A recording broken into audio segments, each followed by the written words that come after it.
नमस्कार। राष्ट्र मंथन में आपका स्वागत है। आज बात प्रधानमंत्री के कुर्सी की। भारत में प्रधानमंत्री का पद राजनीतिक मोक्ष का पद है। यानी एक बार कोई शख्स प्रधानमंत्री बन जाए तो फिर जिंदगी में कुछ और मिले या न मिले, वो इस भाव से संतुष्ट रहता है कि इतिहास उसे भारत के पूर्व प्रधानमंत्री के रूप में देखेगा। फिर भी कुछ ऐसे लोग हैं जिन्होंने प्रधानमंत्री की कुर्सी ठुकरा दी। हिंदुस्तान का सबसे ताकतवर पद उनको तस्तरी में पेश किया गया और उन्होंने उस कुर्सी से मुंह मोड़ लिया। किसी ने त्याग से, किसी ने डर से, किसी ने चतुराई से, तो किसी ने मजबूरी में। आज मंथन उन सारे चेहरों पर होगा जिन्होंने प्रधानमंत्री बनने के ऑफर को सिरे से खारिज कर दिया। दोस्तों, भारत में ऐसे कई नेता हुए जो प्रधानमंत्री की कुर्सी तक पहुंचते पहुंचते चूक गए। जैसे 1964 में जवाहरलाल नेहरू और 1966 में लाल बहादुर शास्त्री के निधन के बाद तत्कालीन कांग्रेस अध्यक्ष के कामराज के सामने प्रधानमंत्री बनने का मौका था, लेकिन वो मौका था, प्रस्ताव नहीं। आखिर कामराज कहां चूक गए थे? इसके बारे में मशहूर पत्रकार कुलदीप नैयर ने अपनी आत्मकथा बियॉन्ड द लाइन्स में लिखा है। जब लाल बहादुर शास्त्री के निधन के बाद नए प्रधानमंत्री की तलाश चल रही थी तो नैयर ने कामराज से पूछा कि आपने शास्त्री को पीएम बनाया और अब दूसरी बार किसी और को पीएम पद के लिए ढूंढ रहे हैं, तो आप खुद क्यों नहीं पीएम बनते? कामराज ने एक सधे हुए राजनेता की तरह इस सवाल को टाल दिया, लेकिन बाद में जब कई पत्रकारों ने उनसे यह सवाल पूछा तो कामराज ने कहा कि हिंदी के कारण नहीं बना। उन्होंने कहा कि हिंदी नहीं आना ही मेरी कमजोरी है। यानी कामराज की इच्छा तो थी, लेकिन उस इच्छा को व्यक्त करने वाली राष्ट्रीय भाषा तब नहीं थी। करीब 30 साल बाद एक बार फिर एक तमिल पुत्र को यह मौका मिलता हुआ दिखा। 1996 में नरसिम्हा राव की अगुवाई में कांग्रेस हार गई। संयुक्त मोर्चा में प्रधानमंत्री पद के लिए जिन नेताओं को खोजा जा रहा था उनमें कांग्रेस से अलग होकर तमिल मनीला कांग्रेस यानी टीएमसी बनाने वाली जीके मूपनार भी थे, लेकिन मूपनार भी पीएम नहीं बन पाए। वजह क्या बनी? एक तो वीपी सिंह का यह सुझाव कि किसी मुख्यमंत्री को पीएम बनाना चाहिए, जिसके कारण पहले ज्योति बसु तक प्रस्ताव गया, जिनके मना करने के बाद देवेगौड़ा प्रधानमंत्री बने। दूसरा कारण कामराज वाला था, यानी हिंदी नहीं आना। और तीसरा कारण राज्य की राजनीति का सौतिया डाह। तब मूपनार के साथ मिलकर चुनाव लड़ने के बावजूद डीएमके के करुणानिधि ने लंगड़ी मार दी। मूपनार का सपना मुंह के बल जा गिरा। सौतिया डाह से याद आया कि प्रधानमंत्री बनते बनते मुलायम सिंह यादव भी रह गए थे। 1996 में देवेगौड़ा से पहले मुलायम सिंह यादव के नाम की चर्चा हुई थी, लेकिन लालू यादव ने अड़ंगा लगा दिया। एक साल बाद 1997 में देवेगौड़ा सरकार गिरने के बाद मुलायम सिंह यादव का नाम फिर उभरा, बल्कि संयुक्त मोर्चा को एक सूत्र में बांधने वाले हरकिशन सिंह सुरजीत ने मुलायम सिंह यादव का नाम फाइनल भी कर दिया था। लेकिन वो उधर मार्क्सवाद का लाल झंडा बुलंद करने के लिए मास्को गए, इधर लालू यादव ने कह दिया कि मुलायम पीएम बने तो मारामारी होगी। लालू और शरद यादव इस कदर अड़ गए कि मुलायम का पत्ता कट गया और गुजराल की किस्मत चमक गई। 1996 और 1998 में चर्चा तो चंद्रबाबू नायडू की भी चली, लेकिन वह सिर्फ चर्चा ही थी। पर कुछ राजनेता ऐसे हैं जिनको प्रधानमंत्री बनने का मौका मिला, लेकिन किसी ने मौके का लाभ उठाया नहीं तो कोई उठा नहीं पाया। शुरुआत 1989 से होती है। राजीव गांधी के प्रचंड बहुमत वाली सरकार को हराकर संयुक्त मोर्चा, बीजेपी और लेफ्ट फ्रंट ने जीत हासिल कर ली थी। जनता दल सबसे बड़ी पार्टी बनकर उभरी, लेकिन उसमें प्रधानमंत्री पद के 3 दावेदार नेता थे, विश्वनाथ प्रताप सिंह, चंद्रशेखर और देवीलाल।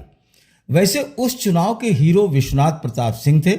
लोगों ने उनके ही नाम पर वोट दिया था, लेकिन देवीलाल अपने को कम नहीं मानते थे और चंद्रशेखर ने वीपी सिंह को कभी अपना नेता नहीं माना। चंद्रशेखर इस बात पर अड़ गए थे कि अगर देवीलाल पीएम बनेंगे तो ठीक है, लेकिन वीपी की बात आई तो वो मुकाबला करेंगे। अपनी आत्मकथा जिंदगी का कारवां में चंद्रशेखर ने लिखा है कि जनता दल संसदीय पार्टी का चुनाव में न लड़ूं, इसके लिए घटिया स्तर की तिकड़म की गई। मुझे अंधेरे में रखा गया। उड़ीसा भवन में एक मीटिंग हुई। बीजू पटनायक मुझे वहां ले गए। वहीं पहले से तय हो गया था, जिसका संसद के केंद्रीय कक्ष में नाटक किया गया। अगर मुझे यह मालूम होता तो मैं वहां जाता ही नहीं, और जाता तो चुनाव लड़ने के लिए जाता। वहां तय हुआ कि देवीलाल प्रधानमंत्री बनेंगे। वे जिसको चाहेंगे उसको मंत्रिमंडल में रखेंगे। संसद के केंद्रीय कक्ष में नेता पद का चुनाव हुआ। दंडवते चुनाव अधिकारी थे। मैंने देवीलाल के नाम का समर्थन किया। देवीलाल ने कहा कि मैं ताऊ का रोल अदा कर रहा हूं, मैं अपना पद विश्वनाथ प्रताप सिंह को देता हूं। इस तरह से जिस देवीलाल का प्रधानमंत्री बनना तय हो गया था, उसी देवीलाल ने प्रधानमंत्री की कुर्सी ठुकरा दी। 1 दिसंबर 1989 को नियत ने एक तरह से देवीलाल को भारत का भाग्य विधाता बना ही दिया था, लेकिन देवीलाल ने ठुकरा दिया। आखिर क्यों ठुकरा दिया, अब इसको भी समझ लीजिए। देवीलाल को लगता था कि चुनाव तो वीपी सिंह के नाम पर लड़ा गया, ऐसे में जनता उनको स्वीकार नहीं करेगी।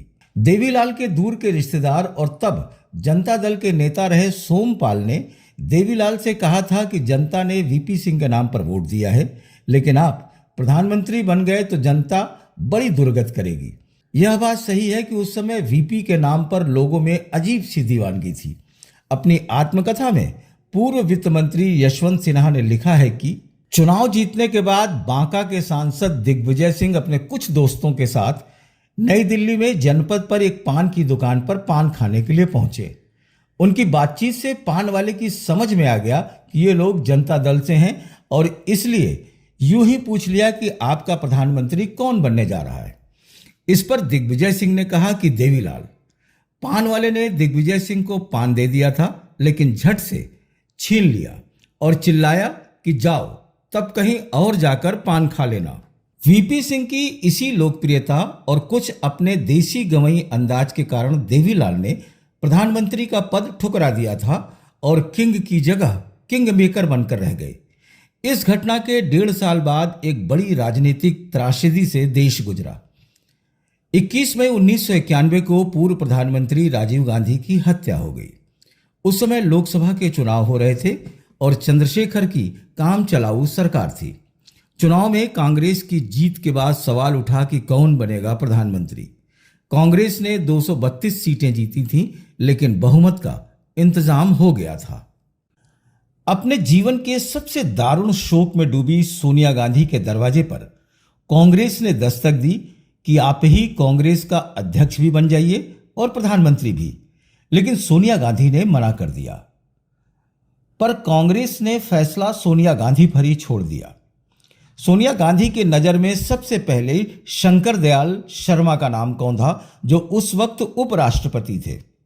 सोनिया ने कुंवर नटवर सिंह और अरुणा आसफ अली को संदेश भेजा कि वे जाकर शंकर दयाल शर्मा से मिले। उनको ये बड़ी चुनौती भरी जिम्मेदारी दी गई कि वो जाकर शर्मा जी को समझाएं कि उनको प्रधानमंत्री बनना है और साथ में कांग्रेस की बागडोर भी संभालनी है। लेकिन शर्मा ने अपनी ढलती उम्र और बिगड़ती सेहत का हवाला देकर ये प्रस्ताव ठुकरा दिया। हालांकि उस वक्त शर्मा जी की उम्र 72 साल थी, जो राजनीति के लिहाज से बहुत ज्यादा नहीं थी। शंकर दयाल शर्मा ने प्रधानमंत्री का पद ठुकराया।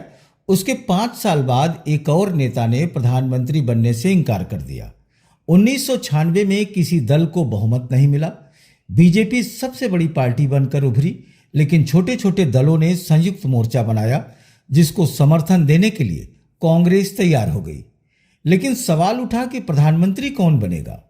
संयुक्त मोर्चा की पहली पसंद वीपी सिंह थे, लेकिन वीपी सिंह ने मना कर दिया। उनके मना करने की कहानी आगे आएगी, लेकिन उससे पहले आप जान लीजिए कि वीपी सिंह के बाद यह प्रस्ताव पश्चिम बंगाल के तब के मुख्यमंत्री ज्योति बसु के पास गया।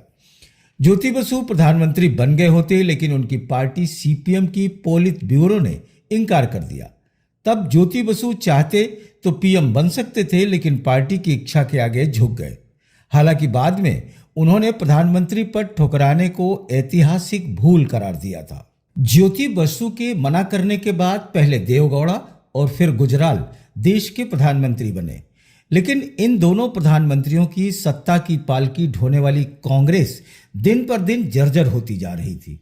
एक बार फिर कांग्रेसियों ने सोनिया गांधी से गुहार लगाई कि आप नहीं आएंगी तो कांग्रेस नहीं बचेगी।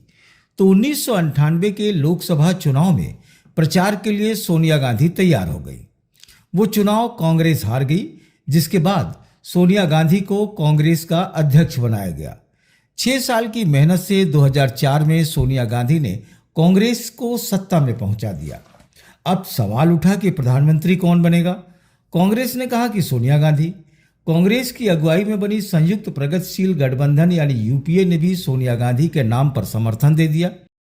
जिस शरद पवार ने 5 साल पहले विदेशी मूल के सवाल पर सोनिया गांधी से ही बगावत की थी, उस पवार को भी अब सोनिया के पीएम बनने से कोई गुरेज नहीं था। ये लगभग तय हो गया था कि सोनिया गांधी ही प्रधानमंत्री बनेंगी।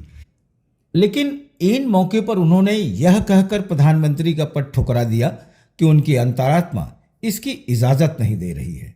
तब अंग्रेजी के एक अखबार ने खबर के शीर्षक के रूप में इतना ही लिखा था, गांधी सोनिया। अचानक सोनिया गांधी त्याग की प्रतिमूर्ति बन गई। लेकिन दोस्तों, 2 ऐसे प्रधानमंत्री भी रहे जिनको दोबारा प्रधानमंत्री बनने का मौका मिला, लेकिन उन्होंने ठुकरा दिया। 1996 की चर्चा पहले ही हो चुकी है कि कैसे उस वक्त वीपी सिंह को प्रधानमंत्री पद का प्रस्ताव संयुक्त मोर्चा ने दिया था।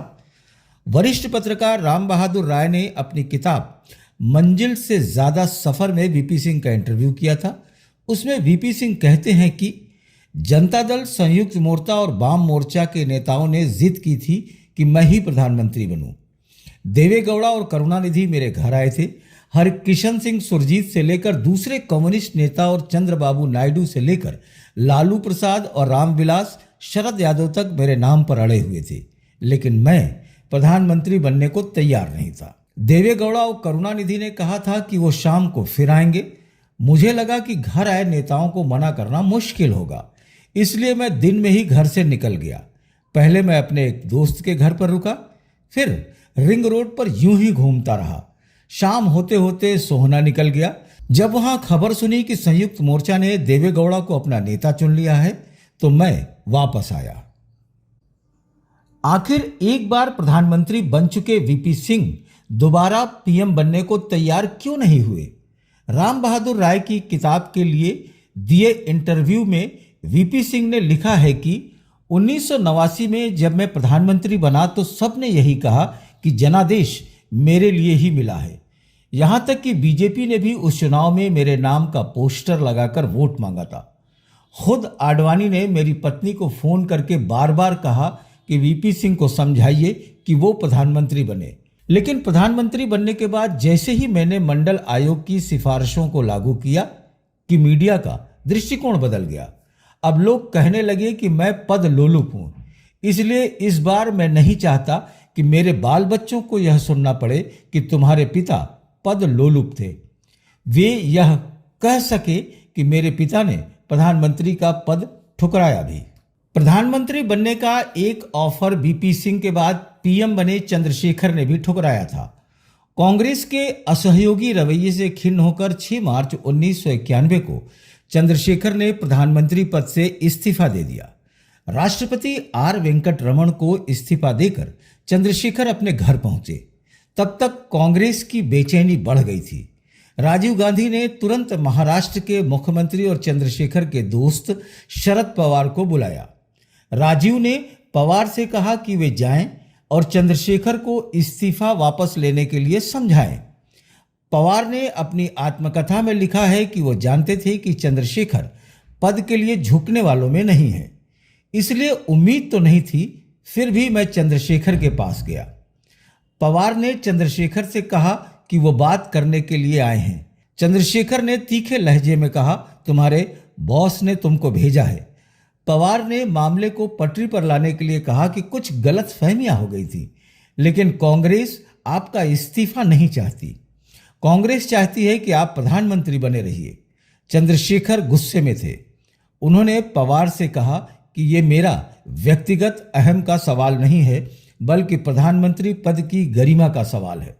तुम्हारी पार्टी अध्यक्ष खुद प्रधानमंत्री रहे हैं और उनको क्या लगता है कि जासूसी के लिए पुलिस कांस्टेबल लगाए जाएंगे?